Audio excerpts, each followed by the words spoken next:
कंचन, कामिनी, कीर्ति, ये तीन ऐसे जो भगवत मार्ग से विमुख कर देते हैं। धन्य है वो महापुरुष जो प्रिया प्रीतम का आश्रय लेकर अपना जन्म सार्थक करते हैं।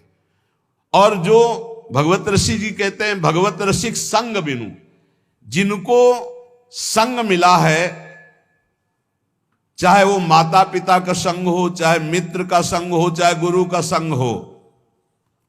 भगवान ऋषभ देव जी कहते, गुरु न सस्यात् स्वजनो न सस्यात्, पिता न सस्यात् जननी न सस्यात्, दैवम न तस्यान् न पतिश्च सस्यान्, न मोचयेद्यः समुपेत्य मृत्युम। भगवान ऋषभ देव जी कहते हैं कि जो हमको इस मायामयी मृत्यु के फांसी से छुड़ा देता है वही गुरु है, नहीं वो गुरु नहीं है। खुली बात है, गुरु शिष्य का संबंध है भगवत प्राप्ति कराने से। तन मन प्राण समर्पित करके गुरुदेव की आज्ञा पे चलो, निश्चित भगवत प्राप्ति है। भगवत प्राप्ति कोई ऐसा रसगुल्ला या गुलाब जामुन नहीं कि खरीद लिया, ये लियो भैया खा लो। उनकी आज्ञा पे चलो, भगवत प्राप्ति आपको होनी है। आपको भ्रम छोड़ना है, आपको असत आचरण छोड़ने, आपको असत चिंतन छोड़ना है, आपको भगवत चिंतन करना है। तो गुरुदेव का सारा प्रयास रहता है असत त्याग करके सत्य में स्थित करना। वो गुरु नहीं है जो अपने शिष्य को भगवत भक्ति के रंग में रंग करके मृत्यु रूपी माया रूपी फांसी से न बचा पावे। गुरु नहीं है। वह स्वजन नहीं है जो अपने संबंधी को भगवत नाम जपने का उपदेश न करे। वो पिता नहीं जो अपने पुत्र को भगवत प्राप्ति का उपदेश न करे। वो माता नहीं जो अपने पुत्र को भगवत प्राप्ति का भजन का उपदेश न करे। वो पति नहीं है जो भगवत प्राप्ति का उपदेश न करे, भगवत प्राप्ति का सहयोग न करे। इन सारे संबंधों की एक ही महानता है कि मुझे भजन भगवत प्राप्ति का संयोग बैठा ला जाए और इस जन्म में भगवत प्राप्ति कर ले, चाहे वो गुरु हो, चाहे माता हो, चाहे पिता हो, चाहे मित्र हो। भगवत रसिक जी कहते, अगर ऐसा संग नहीं है भगवत प्राप्ति का तो सब माया का नाटक है। हमको नहीं इस माया के नाटक में फंसना। देखो भगवत प्राप्ति कैसे होती है। आपने एक जगह मान लिया कि हम सब बात तो टाल सकते हैं, अपने गुरु की बात नहीं टाल सकते। अब माया आपको नहीं परास्त कर पाएगी। बस सब कुछ तो है, हम बड़े नीच हैं, पतित हैं सब, लेकिन अपने गुरुदेव की बात मैं नहीं टाल सकता। इसके लिए मैं विश्व से विलग हो सकता हूं, शरीर छोड़ सकता हूं, प्राण छोड़ सकता हूं, बस जीत गया। और गुरु की बात ऐसी मानी जाती है।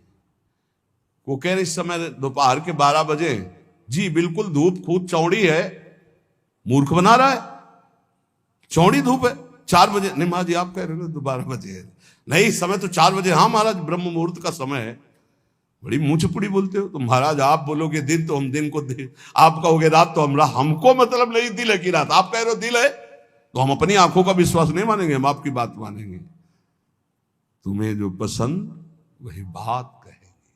आप आज्ञा करो, हमारा तन मन प्राण उसी मार्ग में चलेगा जिसकी आपकी आज्ञा है। बस जीत गया। इसी बात का दुरुपयोग होता है, इसी बात का दुरुपयोग होता है। वो गुरु ले जो भगवत प्राप्ति के मार्ग में न चला दे। देखो हम फंसे कहां हैं, बस सूक्ष्मता से समझना। भगवत प्राप्ति किसको होती है और भगवत प्राप्ति किसको नहीं होती, बिल्कुल सरलता से हम आपको समझा रहे। केवल अहंकार ही भगवत प्राप्ति में बाधक है। और उस अहंकार को गुरुदेव उल्टा सीधा दक्षिण बाएं ऊपर नीचे हर जगह से प्रहार करके चकनाचूर करते हैं, पक्का चकनाचूर करते हैं।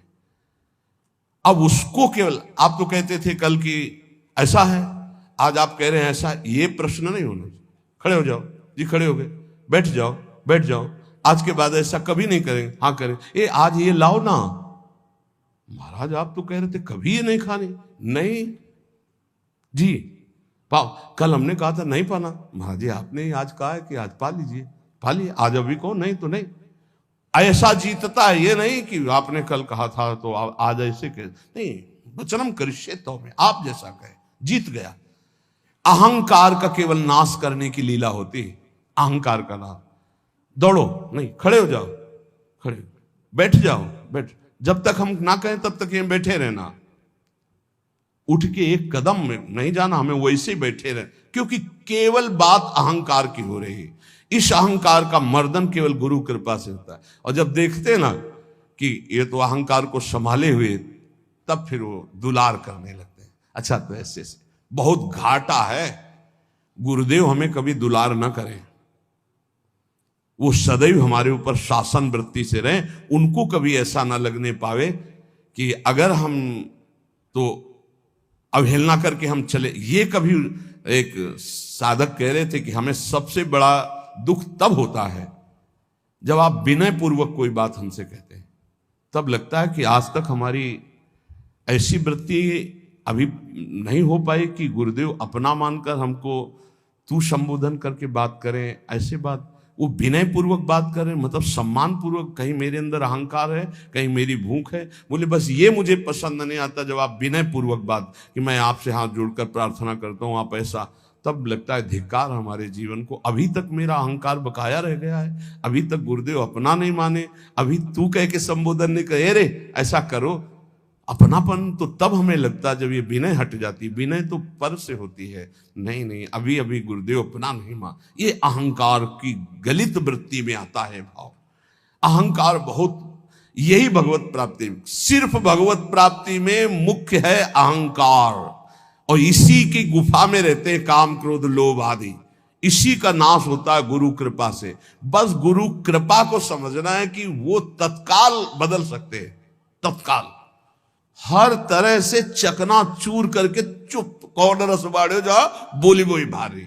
ये केवल गुरु से ही होता है, ये हमने जीवन में देखा। केवल गुरु, एक जगह यार इतना रख लो, एक जगह इतना रख लो, वो जैसे चाहे वैसे, बिल्कुल एक जगह उनकी आज्ञा पे हो जाओ। अभी अभी अभी ये अहंकार गलित होना, ये केवल गुरु से गलित होता है। हमने अपने जीवन के अनुभव में देखा, केवल गुरु से गलित होता है अहंकार, किसी साधन से नहीं। गुरु गुरु वही है जो मृत्यु की फांसी से मुझे मुक्त करके भगवत साक्षात्कार करा दे। वही माता, वही पिता, वही संबंधी है। ये शरीर दुखमय विषय भोगों की प्राप्ति के लिए नहीं है। नायम देहो देह भाजाम नृलोके कष्टान कामान नरहते विद्भुजाम ये तपो दिव्यम पुत्र कायेन सत्वम शुद्धे दस्मात् ब्रह्म सौख्यम त्वनंतम। हे पुत्रो, इस मर्त लोक में शरीर जो मिला है मरेगा, नष्ट होगा। इसमें बड़े रोग, बड़े दुख आने वाले हैं। ये विषय भोगों के लिए नहीं मिला है। ये विष्ठा भोजी सूकर कुकर आदि को ये सब सुख प्राप्त है सांसारिक। इस शरीर को दिव्य भजन के द्वारा भगवत प्राप्ति कर लो, इसलिए मिला मानव दे। तपस्या के द्वारा अंतःकरण को शुद्ध करो। तपस्या कौन? जो हमारे अंदर काम क्रोध लोभ आ रहे हैं उनको जो हम चुपचाप सह रहे हैं, ये तपस्या है। इस शरीर को तपो दिव्यम पुत्रकायेन सत्वम शुद्धे दस्मात् ब्रह्म सौख्यम त्वनंतम। तपस्या के द्वारा अंतःकरण पवित्र करके भगवत प्राप्ति करो। तपस्या कौन? जो हम 2 बजे से जग रहे हैं, सब आराम से खा पी के सो रहे हैं, आप जग रहे हैं। अब आपका 10 बजे तक दिनचर्या चल रही है, कुछ थोड़ा सा जलपान, फिर भजन साधन, अपना रात दिन लगे हुए, काम क्रोध आदि शत्रु आ रहे हैं, उनकी जलन सह रहे, ये तपस्या है। ये क्या करेगा? अंतःकरण को पवित्र कर देगा। इस शरीर से अनंत भगवदानंद की प्राप्ति होती है, अनंत भगवदानंद की। शास्त्रों ने बताया है, महत्सेवाम द्वारमाहुर विमुक्ते स्तमो द्वारम योषिताम संग संगम। यदि संत महापुरुषों का संग मिल जाए तो मोक्ष का खुला हुआ द्वार है। और यदि कामी पुरुष का संग मिल जाए, कामिनी में आसक्त, नाना प्रकार के भोगों में आसक्त, तो बोले नरक की सर्टिफिकेट है पक्का। संग से ही उत्तम गति होती है, उस संग से ही निम्न गति की प्राप्ति होती है। महत सेवाम तो द्वार माहुर विमुक्ते, संतों की सेवा, संतों का संग, संतों की आज्ञा का पालन तो मोक्ष पदवी, भगवदानंद। और विषयी पुरुषों का संग, विषय सेवन तो कह रहे तमो द्वारम योषिताम संग संगम, ऐसे कामी नीच पुरुषों का संग नरक प्रदान करता है। कसम देने की जरूरत नहीं है, ऐसे पुरुषों का तो संग ही नहीं करना चाहिए। वो कहते हैं हमारी दोस्ती, अरे तिलांजलि देते तुम्हारी दोस्ती को, कभी मत आना, कभी मत बुलाना, कभी संग मत करना। नीच आचरणों में फंसाने वाले दोस्त नहीं दुश्मन होते हैं। किसी को नष्ट करना उसको व्यसन दे दो, किसी को नष्ट करना उसे भोगों में फंसा दो, नष्ट हो जाएगा अपने आप। तो नष्ट करने वाला दोस्त होता है कि दुश्मन होता है? ये बड़ा विचित्र माया का खेल है कि दुश्मन दोस्त बन करके आता है, हम उसे स्वीकार कर लेते हैं। तमो द्वारम योषिताम संग संगम, जो कामी पुरुष है, व्यसनी पुरुष है, व्यभिचारी पुरुष है, नाना प्रकार के कुमार्गगामी प्रवृत्तियों का, तो हमें कभी ऐसों का संग नहीं करना चाहिए। महांतस्ते समचित्ता प्रशांता विमन्यवः सुहृदा साधो ये। अब कहते हैं जिन महापुरुषों का संग मोक्ष का खुला हुआ द्वार है, वो कैसे होते हैं? तो बोले महांतस्ते समचित्ता, सब में अपने प्रभु को देखने वाले महात्मा को महापुरुष कहा गया है। वासुदेवा सर्वमिति स महात्मा सुदुर्लभा, सबके हृदय में एकमात्र भगवान विराजमान, समचित्ता और परम शांता, किसी भी द्वंद्व की स्थिति में अशांत न हो। और कह रहे हैं विमन्यवः, किसी भी स्थिति में क्रोध ना आने पावे, क्रोधहीन। और सुहृदा साधो ये, सबका हित चिंतन करने वाले, सदाचार परायण, उनको महापुरुष करते हैं। जो ऐसे महापुरुषों का संग करता है वो निश्चित भगवत प्राप्त हो जाता है। अब एक भगवत प्राप्ति का बिल्कुल सरल उपाय बता रहे हैं कि यदि आप जितेंद्री नहीं हैं, बड़े भजनानंदी नहीं हैं, आपका मन भगवान में निरंतर नहीं लगता है, तो तुम्हें हम बता रहे हैं कि तुम्हें भगवत प्राप्ति सहज में हो जाएगी। कैसे? बोले कायेन वाचा मनसेन्द्रियैर्वा बुद्ध्यात्मना वानुसृत स्वभावात् करोति यदि यत् सकलम परस्मयी नारायणायेति समर्पयेत् तत्। यहीं से प्रारंभ हुआ था साधन मार्ग। जब घर से निकले थे तो प्रारंभिक साधना यही थी, इसी श्लोक की थी। भागवत धर्म का अनुष्ठान, गायत्री अनुष्ठान आदि तो अलग चल रहे थे, लेकिन ये हृदय का भागवत अनुष्ठान भागवत धर्म का था। महापुरुषों ने, ऋषियों ने बहुत से मार्ग बताए भगवत प्राप्ति के, धर्म के। बड़े कठिन कठिन मार्ग हैं, लेकिन हम तुम्हें वो मार्ग बता रहे हैं, नवयोगेश्वर में जी कह रहे, सुगम से सुगम उपाय, सब कोई कर सकता है, स्त्री पुरुष बालक सब कोई कर सकता है। ये भगवत प्राप्ति का बिना पढ़े लिखे वाला भी कर सकता है। भोले से भोले अज्ञानी मनुष्य सुगमता पूर्वक दिव्य गति प्राप्त करेंगे इस साधन से। इसका नाम है भागवत धर्म।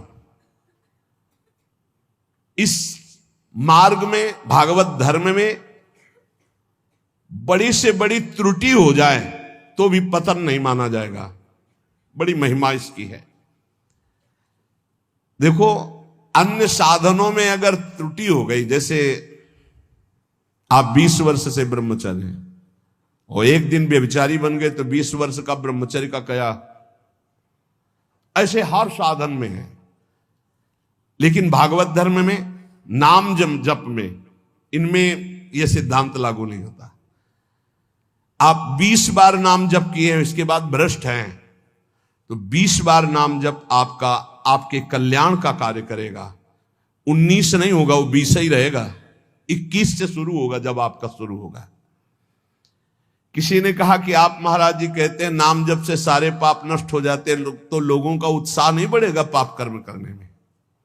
तो आप ध्यान से सत्संग नहीं सुनते हैं, तब ऐसा प्रश्न आता है। जब कभी ऐसा वर्णन होता है कि तुम चाहे जितने पाप किए हो, नाम जप करने से सारे पाप नष्ट हो जाते, तो वहां एक जरूर बात हम कहते हैं, अब लो नसानी अब ना नसई हो। आज तक किया लेकिन हे हरि आज के बाद पाप नहीं करूंगा। तो हम वादा करते हैं, मेरे भगवान के वचन है, अहम त्वाम सर्व पापेभ्यो मोक्षयिष्यामि मा शुचा।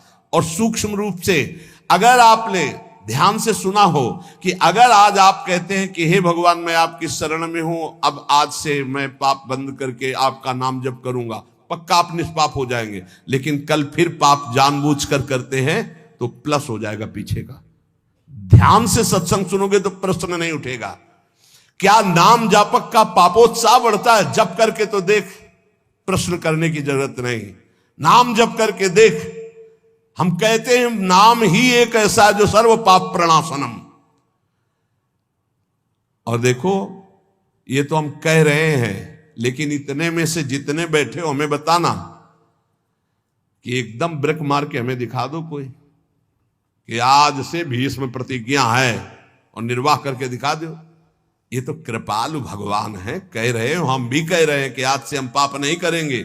लेकिन हो सकता है कि ब्रेक मारते मारते गाड़ी बीता दो बीता आगे खिसल जाए, वो ब्रेक मानी जाएगी, ब्रेक ही मानी जाएगी कि देख लो पहिया नहीं चला है, पर ब्रेक मारी खिसक गया एक बीता, उतने में घटना घट गई। तो जनयो गुण प्रभु मान न काऊ, दीन बंधु अति मृदुल स्वभाव।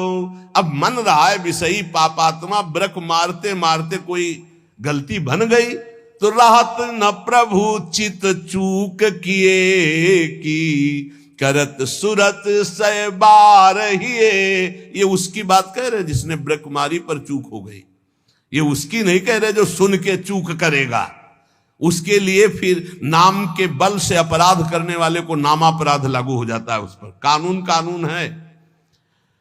अब ये जो भागवत धर्म का बोले, इसमें किसी भी निमित्त से प्रमाद हो जाए तो वो कर्तव्य से च्युत नहीं होता। जैसे जीटी रोड बड़ा है, खाली है, आंख मूंद के चलो तो गिरोगे नहीं, बहुत प्लेन जीटी रोड। ऐसे ही ये बिल्कुल जो मार्ग भगवत प्राप्ति का भी बता रहे हैं भागवत धर्म का, बोले इससे आंख बंद करके दौड़ने पर भी कोई गिरेगा नहीं, अर्थात इस मार्ग में पतन है ही नहीं, गिरने का तो कोई सवाल ही नहीं। इसको कहते हैं भागवत धर्म। तो बोले भागवत धर्म करने वाले के लिए नियम नहीं है कि कोई विशेष प्रकार का कर्म करे। बहुत ध्यान से सुनो, वो शरीर से, वाणी से, मन से, इंद्रियों से, बुद्धि से, अहंकार से, अनेक जन्मों अथवा इस जन्म की आदत से, स्वभाव से जो करे यत करोषि, वो सब परम पुरुष भगवान नारायण को समर्पित कर दे, बस इसी से भगवत प्राप्ति हो जाएगी। शुरू करो। कई बार चर्चा कर चुके हैं, यही साधन आगे बढ़ाता है। सिद्ध बनने की कोशिश जल्दी मत करो, यहां बल्ले जल्दी सिद्ध हो जाते हैं। अरे क्या समर्पित करना, हम तो समर्पित ही हैं। सही ढंग से समर्पित हो जाओ तो ये निकलेगा नहीं कि हम समर्पित हैं। वो प्रभु कहेंगे ये मेरा है। हमें क्या कहें, हमें तो सिर्फ इतना कहना है कि हमारे आप हो, बस। समर्पित है कि नहीं वो तो तुम जानो, हम क्या जाने। क्योंकि समर्पण का तो आपको स्वीकृति करनी हो, आप जानो कितना है, हम क्यों कहें। हमारा हर मिनट, हर सेकंड, हर चेष्टा आपके चरणों में समर्पित होगी। अब यहां देखिए, प्रातः से उठो और एक एक घंटा का समर्पण शुरू करो। अभी बहुत जल्दी साधना के सोपान की ऊंचाई पर आ जाओगे आप, पक्का मान लो। लेकिन वही कर पाएगा जिस पर भगवान की कृपा, जो हम कह रहे हैं। एक एक घंटा का समर्पण, वो भजन हो, नौकरी हो, किसानी हो, खान पान हो, शौच स्नान का समय, जो भी समय आपका गया, फिर से ध्यान से सुन लो, इसमें तर्क मत करना।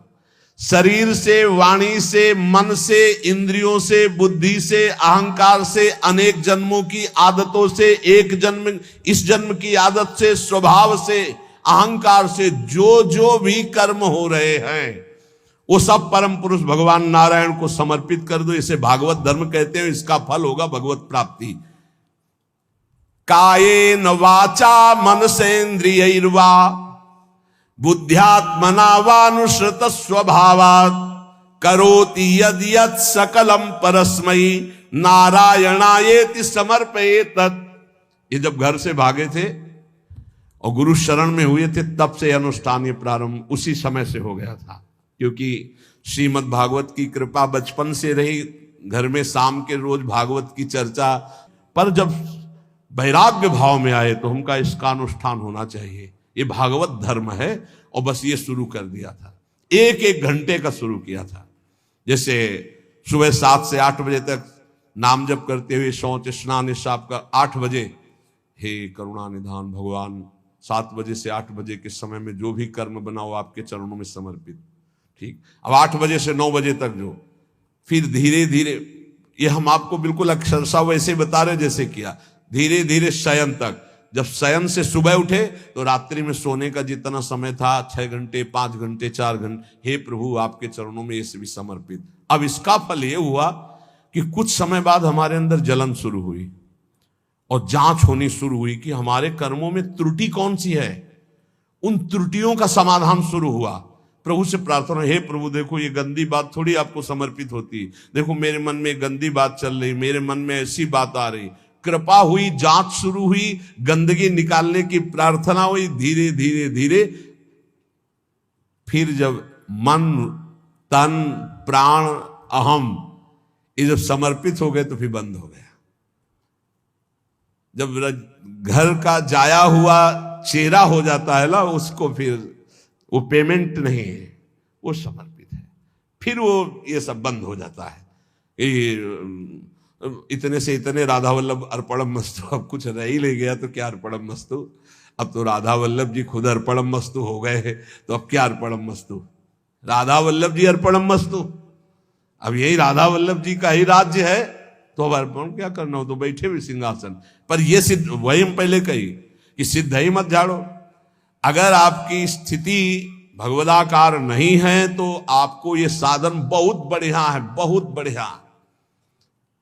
चतुरासी जी का पाठ किया, राधा वल्लभ जी कर, सेवा की, राधा वल्लभ जी कर, रसोई अमन या राधा वल्लभ जी, किसानी की 5 घंटे, भूल गए आप 1 घंटे में, एक घंटे में कहां देखे, तो 5-6 घंटे में एक बार पूरा थोक में जमा कर दो।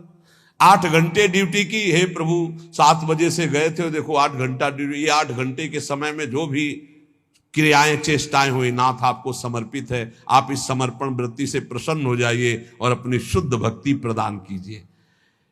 कह रहे ये समर्पण लोगों की मान्यता और धारणाओं से आपको उठाता चला जाएगा, और बताना किसी को नहीं, सुन लो और आज से धारण कर लो, बिल्कुल फ्री है। कोई एक विशेष भागवतिक कार्य समर्पित करना ऐसा नहीं, स्पष्ट लिखा है। भागवत धर्म का पालन करने वाले के लिए यह नियम नहीं है कि वो एक विशेष प्रकार का ही कोई कर्म करे और वो भगवान को समर्पित करे। वह शरीर से, वाणी से, मन से, इंद्रियों से, बुद्धि से, अहंकार से, अनेक जन्मों अथवा एक जन्म के स्वभाव और आदत से जो जो करे वो परम पुरुष प्रभु श्री हरि को समर्पित कर दे। इससे क्या होगा, आप समर्पण करते रहिए, आपकी स्थिति लोगों की मान्यता और धारणाओं से ऊपर हो जाएगी। कह रहे वो दंभ से नहीं, नाटक नहीं, वो स्वयं, उसके अंदर ऐसे भाव जागृत हो जाएंगे।